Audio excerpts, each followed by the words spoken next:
Bismillahirrahmanirrahim. Assalamualaikum warahmatullahi wabarakatuh.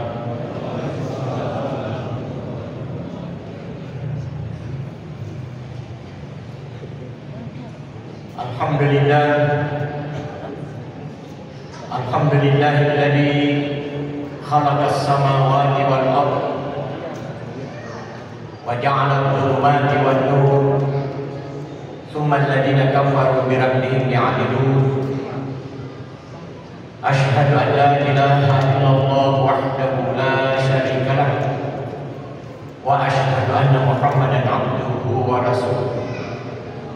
Allahumma shalli wa sallim ala nabiyyina Muhammadin wa ala alihi wa ashabihi wa man tabi'ahum bi ihsanin ila yaumiddin.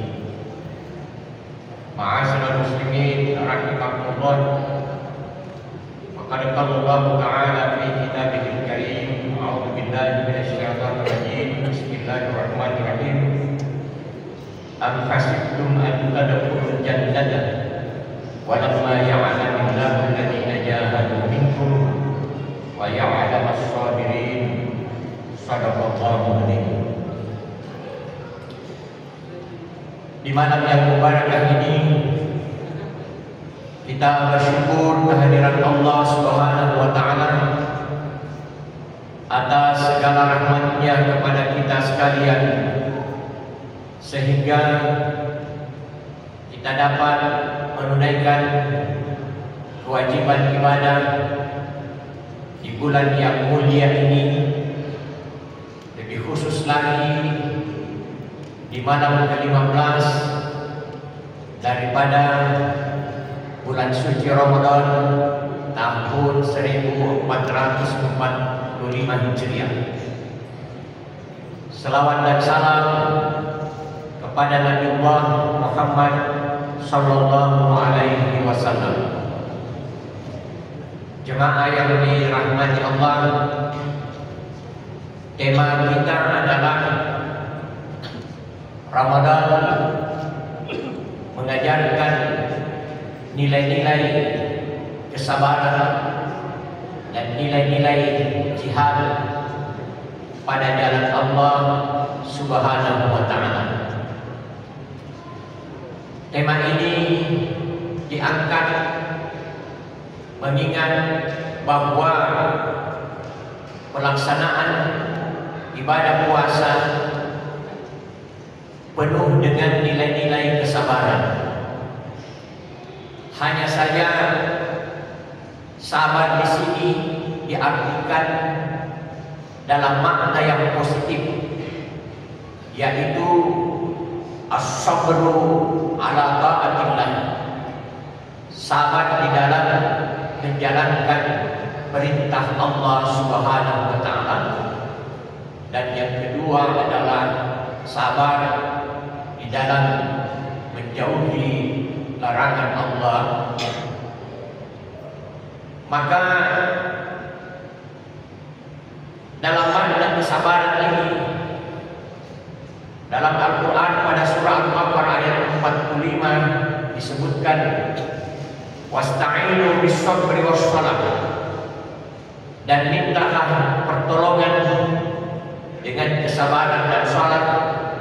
Wa innaha lakabiratun illa 'alal khashiin, dan sesungguhnya itu adalah berat kecuali bagi orang-orang yang khusyuk di dalam melaksanakan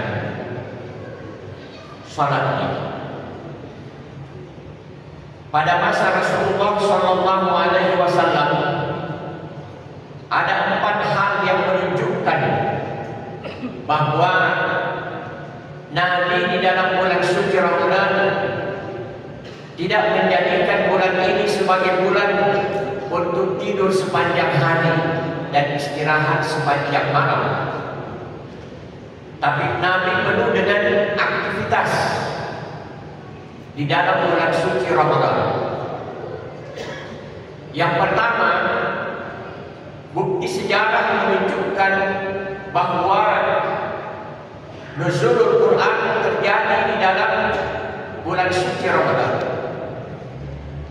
Kalau kita berangkat dari rumah ke masjid, maka Nabi di masa itu di malam Ramadan bukan dari rumahnya ke masjid, tapi Nabi dari rumahnya menuju ke Gua Hira, ke Jabal Rahmah, bermunajat kepada Allah, memohon hidayah, sampai turunlah ayat yang pertama, Iqra bismi rabbikal ladzi khalaq, khalaqal insana min 'alaq, Iqra wa rabbukal akram, alladzi 'allama bil qalam, 'allamal insana ma lam ya'lam. Saya sering menoleh ke beliau ini, pasti penghafal Quran kan, jadi dibagi-bagikan yo tak kurang, harus diperbaiki sebutannya ini, ayat-ayat ini. Banyak pengalaman saya kalau ada orang Arab hadir di dalam ceramah, pertama itu biasa kita dijanjikan naik, kita perkirakan bisa saja jika ini baca kira-kira ayat Al-Quran. Makanya kalau, tapi tentu beliau tidak bahkan. Makanya biasanya di setiap baju-baju tongi,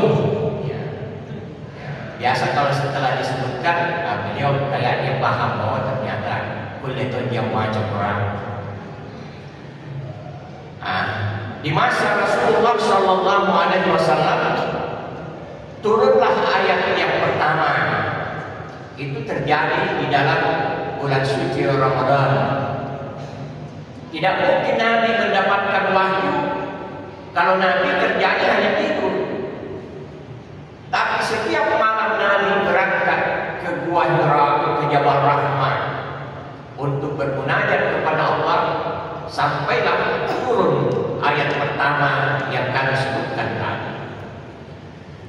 Yang kedua, peristiwa penting di dalam bulan suci Ramadan adalah Lailatul Qadar. Lailatul Qadar khairun min alfi syahr. Lailatul Qadar itu lebih mulia daripada 1000 bulan. Tanassalul malaikatu war ruhu fiha min rabbihim min kulli amr. Salamun hiya hatta matla'il fajr. Siapa yang bisa mendapatkan Lailatul Qadar adalah mereka yang padat ibadahnya di dalam bulan yang mulia. Tidak mungkinlah orang bisa mendapatkan Lailatul Qadar bulan ini di zaman-zaman. Lailatul Qadar akan turun bagi orang yang rajin beribadah. Itu menunjukkan bahwa bulan suci Ramadan ini adalah bulan ibadah, bulan untuk beramal, bulan untuk berjihad. Sama dengan yang dilakukan oleh saudara kita di Palestina, di Gaza. Sama dengan yang dilakukan oleh saudara kita di Papua. Bulan suci Ramadan ini adalah bulan untuk berjihad pada jalan Allah Subhanahu wa Ta'ala. Nah, di dalam surah Al-Qadar itu ada kalimat salamun hiya hatta matla'il fajr. Siapa yang mendapatkan keberkahan di dalam bulan suci Ramadan, yang mendapatkan makna daripada Lailatul Qadar, adalah mereka yang memperoleh keselamatan, kedamaian. Jadi tidak perlu kita jauh-jauh bagaimana cirinya orang yang mendapatkan Lailatul Qadar. Ciri yang mikro yang dapat kita lihat, kalau di dalam rumah tangga kita sudah damai, damai dengan istri, damai dengan anak, damai dengan saudara, damai dengan tetangga, kita lah yang mendapatkan berkah daripada bulan Ramadan ini. Karena kedamaian itu adalah nilai yang paling tinggi. Kedamaian adalah nilai yang paling tinggi. Sudah diperhitungkan untuk membangun Gaza kembali itu butuh ribuan triliun. Mengapa terjadi kerusakan, kehancuran? Karena tidak ada kedamaian. saudara kita yang berjuang di Papua menangis orang tuanya, keluarganya karena meninggal putra terbaiknya. Kedamaian adalah satu anugerah dari Allah Subhanahu wa Ta'ala. Maka jauh daripada keberkahan di dalam bulan suci Ramadan ini kalau kita banyak masalah di dalam lingkup keluarga kita sendiri. Jemaah yang dirahmati Allah. Yang ketiga, bukti sejarah pada masa Rasulullah Sallallahu Alaihi Wasallam yang dikenal dengan Ghazwatul Badr, peperangan Badar, terjadi di dalam bulan suci Ramadan. Jadi di masa Nabi, orang kalau kita di masjid kita diumumkan berapa pemasukan, siapa yang membawa buka puasa. Di masa Nabi lain. Kalau orang sudah tarawih lain pengumumannya, ataukah ada tambahannya? Apa pengumumannya? Besok kita akan bertempur, siapkan pedang tak, parang tak, tombak tak. Kita tidak tahu masih sampai ke besok itu kita buka puasa atau jenazah yang pulang ke rumah. Itu terjadi di masa Rasulullah Sallallahu Alaihi Wasallam. Pertempuran Badar terjadi di dalam bulan suci Ramadan. Yang keempat, peristiwa penting juga yang terjadi di dalam bulan suci Ramadan adalah Futuh Makkah, yaitu dibebaskannya kota Mekah. Jadi juga diumumkan besok kita akan berangkat menuju ke Mekah, membebaskan kota Mekah. Masing-masing pasukan membawa obor. Yang waktu itu pasukan Islam ada 10.000. Kemudian setiap pasukan Islam membawa obor 2. Jadi dilihat di waktu malam pun ketika menjadi pasukan Islam ada 20.000 di politik itu kaum Quraisy. Jadi dari dulu itu ada di politik. Kelihatannya 20.000 karena setiap pasukan bawa obor 2. Malam-malam dibebaskan itu kota suci Mekah karena Nabi ketika berhijrah ke Madinah, maka kota suci Mekah itu masih dalam penguasaan kaum kafir Quraisy. Jemaah yang dirahmati Allah Subhanahu wa Ta'ala. Makanya dalam surah Al-Muzammil disebutkan, "Alima an sayaqulu minkum marda wa akharuna yadribuna fil ardh yabtaguna min fadlillah wa akharuna yuhajiruna fi sabilillah." Setiap malam kita terbagi 3. Apa itu? Alima an sayaqulu minkum marda. Ada saja di antara kita ini yang sedang sakit. Kenapa tidak berangkat untuk salat tarawih? Lagi sakit itu dong. Siapa yang kelompok yang kedua? Wa akharuna yadribuna fil ardh. Mereka yang sedang menjalankan perjalanan, melakukan perjalanan di permukaan bumi, tidak sempat ditarawih dong, karena dia berangkat ke Jakarta. Ya bertabuna min fadlillah, mencari keutamaan dari Allah. Ya, syukur kalau sampai Jakarta dia tahu ini. Tapi kalau tidak mendapatkan rezeki nanti, dia bisa menutup atau menyeimbangkan pahala ibadah tarawihnya dengan bersedekah dan hasil daripada pekerjaannya, hasil daripada amalnya. Oleh karena agama kita memang ada yang disebut dengan ibadah badaniyah wa ibadah maliyah. Ada ibadah yang berhubungan dengan fisik semata, tapi ada juga ibadah yang berhubungan dengan hati. Tadi dikatakan oleh pengatur acara, ada dalam bentuk zakat, kita berbagi dengan sesama muslim yang kurang beruntung mendapatkan zakat. Makanya dalam kaidah usul fikih disebutkan, "Ma la yatimul wajibu illa bihi fa huwa wajib." Jika ada sesuatu yang tidak bisa kita capai kecuali yang menyertainya, maka yang menyertainya itu juga adalah wajib. Kalau wajib berzakat, berarti wajib bagi umat Islam untuk bekerja. Karena nantilah kita bisa berzakat, punna wajib dijama-jamankan. Nantilah kita bisa berinfak, bersedekah kalau kita punya pekerjaan yang baik. Berarti bekerja itu adalah wajib. Kemudian yang ketiga, wa akharuna yuqatiluna fi sabilillah. Kelompok yang ketiga adalah mereka yang berjuang pada jalan Allah Subhanahu wa taala.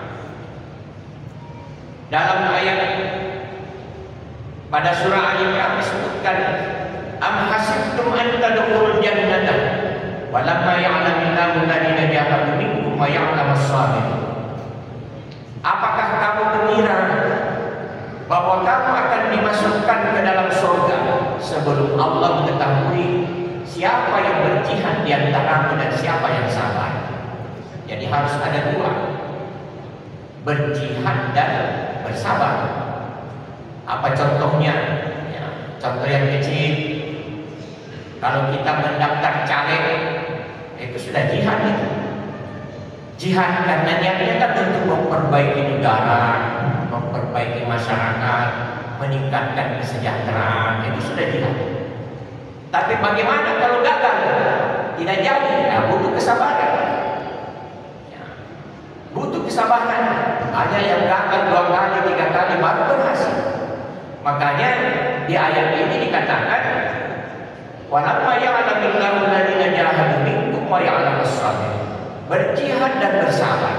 Kalau ada orang baru 1 kali coba kemudian berhenti jangan lagi, nah, itu tidak sabar namanya. Harus ulang lagi, harus ulang lagi berkali-kali. Ya, itu kan fakta. Mungkin ada di antara kita yang seperti itu. Itu fakta. Ini saya tidak pro Prabowo kan, nah. Tapi faktanya kan beliau 3 kali maju baru mungkin berhasil, orang mungkin berhasil, ya karena masih ada gugatan di Mahkamah Konstitusi. Nah, jadi kalau Anies dengan Ganjar misalnya, kalau beliau gagal masih ada waktu. Kapan berhenti? Berarti dia hanya bisa berjihad tapi tidak bersabar. Ya, dalam ayat ini dikatakan jahadu minkum wa ya'lamus sabirin. Harus berjihad dan Allah mengetahui bahwa ada di antara orang-orang yang bersabar. Jadi kuncinya bukan sekedar jihad, tapi juga harus disambung dengan kesabaran. Maka di sini ada tertulis 20 menit sebagai kesimpulan pada ceramah kami pada malam yang mubarak ini, bahwa Ramadan mengajarkan kita tentang nilai-nilai kesabaran dan nilai-nilai perjuangan pada jalan Allah Subhanahu wa taala. Nantilah kita bisa berhasil apabila kita sabar di dalam menjalankan perintah Allah, sabar di dalam bekerja sehingga ada hasil yang kita peroleh, maka kita bisa berbagi dalam bentuk zakat. Oleh karena agama kita ini bukan hanya agama dalam bentuk ibadah berbadaniah, tapi juga agama dalam bentuk ibadah bermaliyah, ibadah yang berhubungan dengan harta. Salat ibadah berbadaniyah, namun zakat itu dikenal dengan ibadah bermaliyah. Maka kita berdoa semoga Allah Subhanahu wa taala memberikan kesehatan dan kekuatan serta umur yang berkah, bukan hanya sampai di malam ke-15 ini, tapi sampai malam-malam berikutnya, dan kita dianugerahi rezeki oleh Allah sehingga kita dapat menunaikan, apakah itu zakat fitrah ataukah zakat mal ataukah dalam bentuk infak yang lain, kita bisa berbagi terhadap sesama. Semoga Allah Subhanahu wa taala memberikan keselamatan dan kebahagiaan dalam kehidupan ini, lebih-lebih nanti di hari akhirat insyaallah. Hadanallahu wa iyyakum ajmain. Assalamualaikum warahmatullahi wabarakatuh.